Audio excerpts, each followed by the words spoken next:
दिनै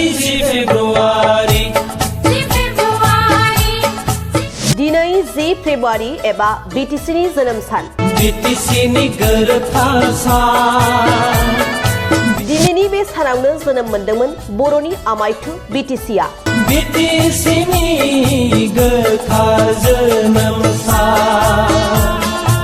दुलाराय बीटीसी हालाम नाङैनो फालिदों दिनैनि 10 फेब्रुवारिखौ बड'लेण्डनि जोनोम सान महरै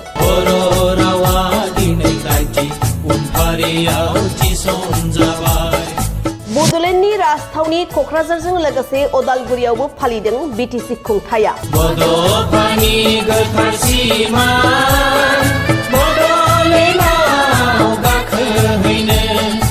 नंगौ थारैनो थांनाय 2003 मायथाइनि 10 फेब्रुवारि खालाराव बै समनि आखायाव हाथियार लानानै सोमावसारारि आफाद बिएलटिनि दैदेननायाव मिरु सरकार आसाम सरकारनि गेजेरजों बर'फोरनि गेजेराव नैथि गोरोबथा खालामनाय जादोंमोन जाय गोरोबथाखौ बीटीसी गोरोबथा होनना मिन्थिनाय जायो दिनैनि बे खालाराव गोरोबथा जालांनाय बीटीसीनि 24थि जोनोम सानखौ दुलाराय बीटीसी हालामावनो फालिनायजों लोगोसे बीटीसी सरकार आरो अदालगुरि जिल्ला खुंथायनि हेफाजाबजों अदालगुरि नलबारि गेवलां गेलेग्रा फोथारावबो गाजा गोमजायै फालिनायखौ नुनो मोननाय जायो बर'नि माहारियारि बिफा बड'फा उपेन्द्रनाथ ब्रह्मनि मुसुखायाव बिबार बावजेननायनिफ्राय लानानै गोबां जौगालु बिथिंनि सायाव बिथा खालामना दिनैनि बे जोनोम सानाव गोबां रायजो राजाफोरनि थुलुंगाखां मान बावनाय हाबाफारि लानायखौ नुनो मोननाय जादों 24थि बीटीसी बा बड'लेण्ड डे हिसाबै दिनै जोङो बीटीसी सरकारनिफ्राय आनुষ্ঠাनिक भाबै जों गभर्नमेन्टनि प्रग्राम लादों नंखायनो दिनै जों प्रत्येक मोनसे साब डिभिजनाव बे प्रग्रामा दिनै खुंजादों आरो सेन्ट्रेल हिसाबै जोंहा क'क्राझाराव खुंदों आरो बेबायदिनो जों माने जोंनि बीटीसी सरकारनिफ्राय मोनसे बिथोन होनाय बायदियै जों अदालगुरि जिल्लायाव दिनै मोनसे मोजां आनुষ্ঠাनिक भाबै जों सरकारि प्रग्राम हिसाबै जोङो दिनै बीटीसीआव बे प्रग्रामखौ खुंबाय थादों नंखायनो आं गिबियावनो जे जों दिनै बे प्रग्रामखौ जे खुंनो हादों बिनि थाखाय आङो गिबियावनो जायफोर दिनै मुंख्लं जाबाय बे बड'लेण्ड सोमावसारनायाव मुंख्लं जाबाय मुंख्लं साफ्रोमखौबो आरो मुंख्लं न'खरनि साफ्रोमखौबो आङो गिबियावनो बिथांमोनखौ धन्यबाद होग्रोदों बिथांमोननि थैनि बिनिमायाव दिनै जों बे मोनसे बीटीसीखौ मोजां मोनसे दिनै मोननो हादों आरो बीटीसीनि जि मोनसे सृष्टि जाखांनायनि उननिफ्राय जोंनि बीटीसी ओनसोलाव जिबायदि मोनसे जौगानायनि जि मोनसे माने थासारि जों नुनो मोन्दों ओंखायनो दिनै जों बेबायदिनो गोबां जों जौगानायखौ नुनो मोन्दों आरो जों हाग्रामा महिलारि सारखौ जों धन्यबाद होनांगोन बिथाङा सुक्ति खालायनायनि उनाव दिनैनि दिनावनो 2003 10 फेब्रुवारि सुक्ति जानाय लोगो लोगो थाद'आलासिनो बिथाङा खेमथा लानानै जेरैबायदि जौगानायनि खामानि मावबोदों थिग बेबायदि लानानै देबा जों गोदान सरकार जिथु जोंहा 2022 नङा होमबा 2022 नैबे गोदान बोसोरनिफ्राय जों जिथु मोनसे इलेक्सनाव जों जि मोनसे रायजोनि गेजेराव जों जिथु बाथ्रा होदोंमोन बे बाथ्राफोरखौ दिनै जों मावफुंनो थांगासिनो दङ दिनै जोंहा इयुथ्सफोरनि थाखाय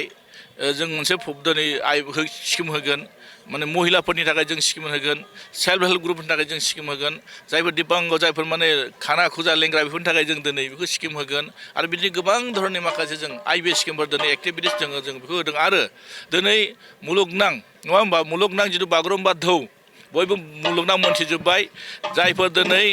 बेखौ बै बागुरुम्बा जों मोसाहैदोंमोन नङा होमबा जायफोर मोसागिरिफोर आरो मास्टार ट्रेनार बिथांमोनखौ दिनै मान बावदों जों बीटीसीनिफ्राय आरो बिथांमोननो मान बावदों बिथांमोनखौ जों सन्मान होदों बेबायदिनो जोंनि गेजेराव माखासे एक्टिभिटिसफ्रा दिनै सोलिदों आरो नंखायनो आरो जोङो जिथु मोनसे बीटीसीनिफ्राय जों थांखि लादों जोंनि बिपिएफ सरकारा थांखि लादों हाग्रामा महिलारि सारनि दैदेननायाव थांखि लादों जे गोबां माखासे जौगानांगौ खामानि मावनो गोनां दं आरो बेबायदिनो जों माखासे खामानिखौ जों मावलांबाय थागोन आरो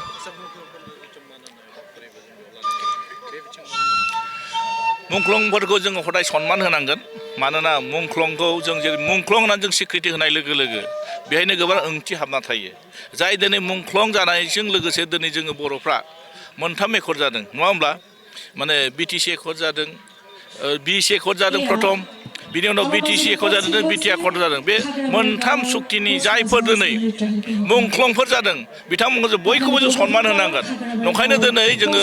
गासैबो दिनै मान बावनो हायाखै समनि अभाबाव अब्लाबो जायफोर दिनै बिथांमोनखौ जों खबर होदोंमोन बिथांमोना सौफैनो हादों बिथांमोनखौ जों मान बावदों मानोना हदाय जों मान बावनांगोन मानोना मुंख्लंआनो दिनै जोंनि मोनसे माने जारिमिनाव सोरजिजानाय